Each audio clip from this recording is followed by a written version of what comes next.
નમસ્કાર વિદ્યાર્થી મિત્રો, સ્વાગત છે આપ સૌનું ફરી એકવાર એકાગ્રતાની યુટ્યુબ ચેનલ પર.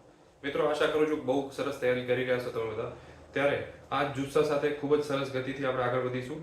અને આજનો ટોપિક જે છે એ ખૂબ જ એકદમ લાઇમલાઇટમાં છે. તો કે હિટ એન્ડ રન કેસ. શું છે આજનો ટોપિક? તો કે હિટ એન્ડ રન કેસ નવો શું લો આવ્યો છે અને શા માટે જે છે એના પર આજે આપણે ચર્ચા કરી રહ્યા છીએ. બધાને કદાચ ખબર જ હશે, કારણ કે સોમવારથી શરૂ થયેલ એના આ લોના સામેની જે પ્રોટેસ્ટ છે એણે આપણી રૂટીન જિંદગીમાં આપણા જે જીવન જરૂરિયાતની વસ્તુઓ જે છે, આપણે વાત કરીએ કે મેડિસિન્સની વાત કરીએ, આપણે વાત કરીએ ફ્યુલની વાત કરીએ, આપણે શાકભાજીની વાત કરીએ કે ફ્રૂટ્સની વાત કરીએ કે કોઈ પણ એવી વસ્તુની વાત કરીએ કે જેનું ટ્રાન્સપોર્ટેશન જે છે, એટલે કે એનું જે ટ્રાન્સપોર્ટિંગ પ્રોસેસ જે છે એ બાય રોડ થઈ રહી છે.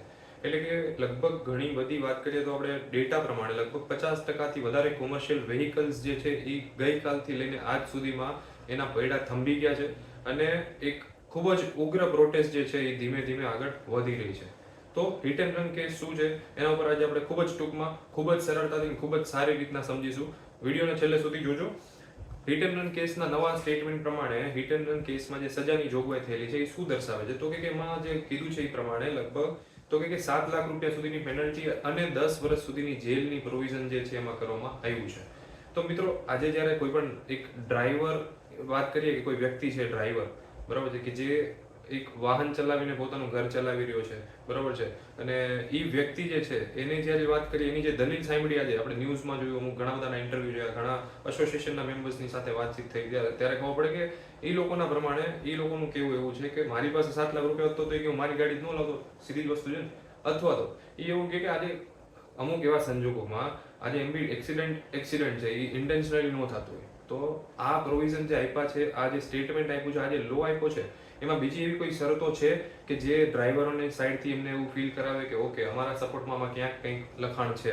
તો એ બધી વસ્તુને અત્યારે ઘણા બધા કન્ફ્યુઝન ચાલી રહ્યા છે. ત્યારે આજે આપણે વાત કરીએ કે અત્યાર સુધી આઈપીસીના અંડરમાં જ્યારે જે હિટ એન્ડ લો કેસમાં શું સજાની જોગવાઈ હતી, તો કે એમાં મેક્સિમમ 2 વર્ષ સુધીની સજાની જોગવાઈ હતી.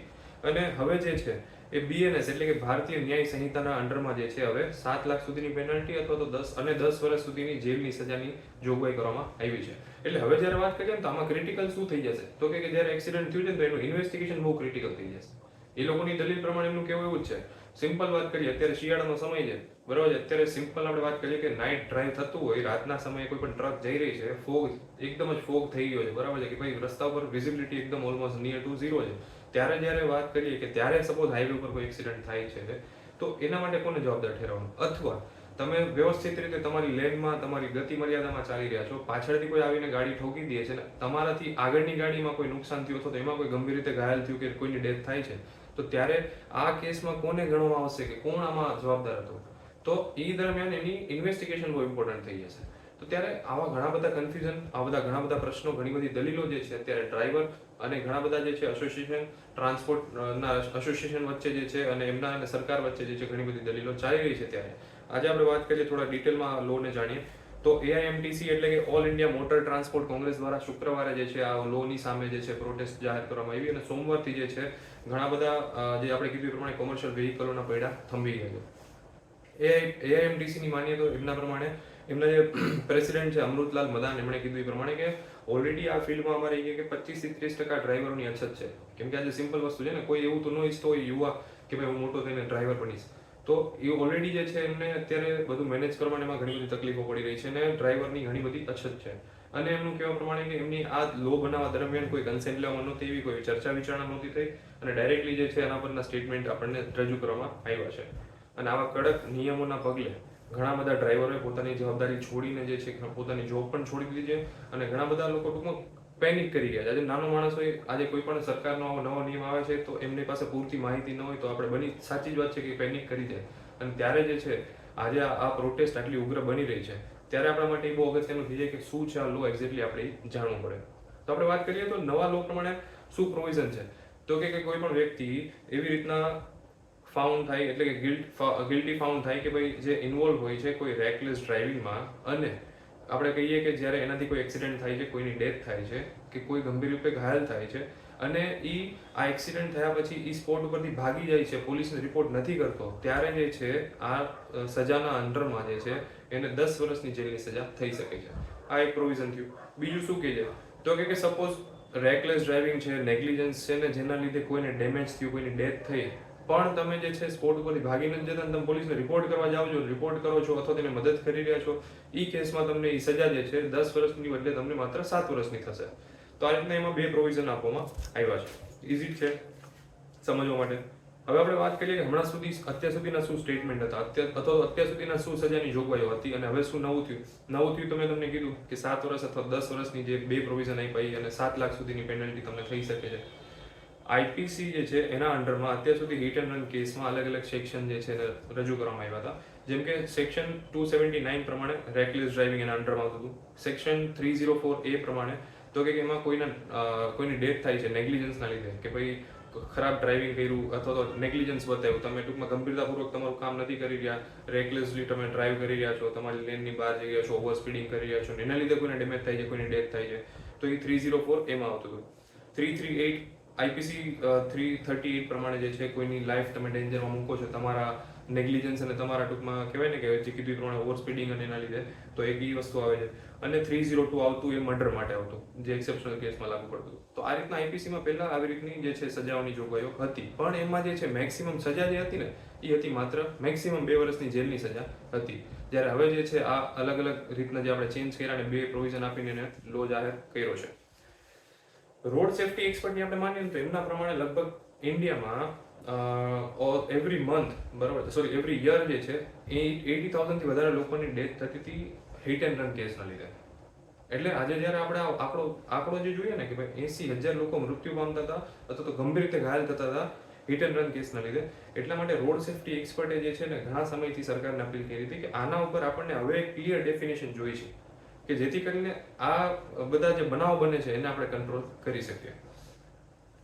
અને આપણે સોશિયલ કન્સર્ન એ પણ રહેતો કે ભાઈ સપોઝ ક્યારેક આવી રીતના કોઈ એક્સિડન્ટ થયું છે તો ડ્રાઈવરની દલીલ એવી રીતે તમે શું ઈચ્છો છો, અમે આવી રીતના સપોઝ કોઈ એક્સિડન્ટ થાય છે અમે ત્યાં રહીશું તો તમને શું લાગે ત્યાંની પબ્લિક અમને છોડી દેશે? ના, પબ્લિકનું તો મોજ જ લેવી છે, બરાબર છે. એને કન્સર્ન હોય કે ના હોય, એ તો જેવું એક્સિડન્ટ થાય છે કંઈ સપોઝ આવો બનાવ બને છે તો સીધા ડ્રાઈવર ઉપર ચડી બેસે છે. અને ઘણા કેસમાં તો એવું થયું છે કે આવા કેસમાં ડ્રાઈવરની પણ ડેથ થઈ ચૂકી છે. તો એક આ પણ મોટો કન્સર્ન હતો. નો ડાઉટ હવે મોબ લિન્ચિંગમાં પણ સરકારે એવું પ્રોવિઝન આપી દીધું છે કે એમાં પણ ઓલમોસ્ટ આપણે કહીએ તો 7 વર્ષ સુધીની એમાં પણ જેલની સજાની જોગવાઈ છે. ઇવન એમાં ડેથ પેનલ્ટી પણ જે છે હવે આપવામાં આવી રહી છે. એટલે મોબ લિન્ચિંગને પણ કંટ્રોલ કરવાનું ધીરે ધીરે સરકાર કરી રહી છે. એટલે આ બધી જ વસ્તુને ધીમે ધીમે એક લોના ફોર્મમાં સેટ કરીને સ્ટ્રીમલાઇન કરવામાં આવી રહ્યું છે. ત્યારે આપણને ઘણા બધા એવા પ્રશ્નો હોય તો એના જવાબ મળી રહેતા હોય. તો મંડેથી શરૂ થયેલા પ્રોટેસ્ટ જે છે એના દ્વારા ઘણી બધી સપ્લાયની પ્રોબ્લેમ્સ જે છે અત્યારે આપણે ફેસ કરી રહ્યા છે. અને અમુક સ્ટેટની વાત કરીએ, અમુક સ્ટેટિસ્ટિક્સની વાત કરીએ આપણે સપોઝ તો પંજાબ જે છે પંજાબ સ્ટેટ પ્રમાણે એમના પ્રમાણે 7 લાખ કરતાં વધારે પંજાબથી જે ટ્રકો જે ડેઇલી ચાલતી એવી ટ્રકો એમાંથી 7 લાખ જેટલી ટ્રકો આજે ઊભી રહી છે. એમપીની વાત કરીએ તો 10,000 કરતાં વધારે બસો અને ટેક્સી જે છે એ ઊભી રહી ગઈ છે. ગુજરાતમાં 40% કરતાં વધારે વ્હીકલ્સ કોમર્શિયલ વ્હીકલ્સ જે છે એના પૈડા થંભી ગયા છે. હિમાચલ પ્રદેશની વાત કરીએ તો એવા કે જેટલા એવા લોકો ભાઈ 31st મનાવવા મનાલી, શિમલા કે હિમાચલના કોઈ પણ પ્રદેશમાં ગયા હતા અને ત્યાંથી લોકલ ટ્રાન્સપોર્ટેશન વાયા જે છે એ પાછા આવવાના હતા, એવા ઘણા પેસેન્જર ત્યાં અટકી ચૂક્યા છે. અને આ રીતના વાત કરીએ તો આપણા દેશમાં લગભગ 95 લાખ કરતાં વધારે ટ્રક જે છે રજિસ્ટર્ડ ટ્રક છે એની 50%થી વધારે ટ્રકો જે છે આજે ઊભી રહી ગઈ છે. તો ત્યારે આપણને આ બધી વસ્તુઓ આપણા લેવલ પર કદાચ હજી એટલી ઇફેક્ટ ના કરી હોય, પણ જ્યારે વાત કરીએ આપણી અર્થવ્યવસ્થાની, પણ જ્યારે વાત કરીએ આપણે સપ્લાયની અથવા તો આપણા ટ્રાન્સપોર્ટની, તો ત્યારે એ બહુ આપણા માટે ગંભીર અત્યારે મુદ્દો છે. આપણે આશા કરીએ કે કદાચ સરકાર અને જે છે એઆઈએમટીસી જે છે એ બંને વચ્ચે જે છે ઝડપથી જ જે છે આ વચ્ચેનું જે છે કંઈક સોલ્યુશન કાઢીને કંઈક રસ્તો કાઢીને જે છે આના ઉપર બહુ ઝડપથી આપણને એક નવા સમાચાર પણ મળશે અથવા તો નવો એક આપણને કહેવાય ને કે ચેન્જીસ મળશે કે જેને લઈને આ પ્રોટેસ્ટ જે છે બહુ ઝડપથી પૂરી થશે. તો આપણે જ્યારે વાત કરીએ રોડ સેફ્ટીની, તો આજે આપણે વાત કરીએ કે ઘણા બધા ડ્રાઈવરો પોતાની ફરજ પરથી ઉતરી આવ્યા છે. ત્યારે એઆઈએમટીસી જે છે આજે એક નવી પોતાની મીટિંગ જે છે હવે કરીને જે છે એમાંથી એ લોકો નવી આગળની સ્ટ્રેટેજી ઉપર પણ જે છે એ ચર્ચા વિચારણા કરીને હવે આગળનો ફેસલો લેશે કે ક્યાં સુધી આ પ્રોટેસ્ટ ચાલુ રાખવી અને ક્યાં સુધી જે છે કઈ રીતના આગળ કામ લેવું. અને ઘણી બધી જગ્યાએથી એવી પણ માહિતી મળી, જેમ કે મહારાષ્ટ્રમાં જે એક જગ્યાએ બનાવ બન્યો કે જ્યાં રોડ ટ્રાન્સપોર્ટ વાળા જે છે ડ્રાઈવરો હતા એમના દ્વારા પોલીસ ઉપર પણ એટેક કરવામાં આવ્યું, એટલે કે લાઠી વડે એમના ઉપર પણ હુમલો કરવામાં આવ્યો. તો ત્યારે પોલીસ દ્વારા પણ એમને કહેવામાં આવ્યું કે તમે પ્રોટેસ્ટ કરો પણ શાંતિથી કરો, અગર તમે આ રીતના બનાવો કરશો તો પછી એની તમારે જે છે ભુગતાન મેળવવું પડશે. તો આજે આપણે આશા કરીએ કે બહુ ઝડપથી આ મામલો જે છે એ સેટલ થાય અને ઝડપથી આપણને એક સ્ટેટમેન્ટ મળે અથવા તો બંને સાઈડથી આપણને વચ્ચેનો કંઈક રસ્તો કાઢીને આપણે આગળની જે છે સુવિધાનું પ્રાવધાન કરી શકીએ. તો આવી જ રીતના આવી જ માહિતી સાથે ફરી મળીશું. ત્યાં સુધી થેન્ક યુ. જય હિન્દ.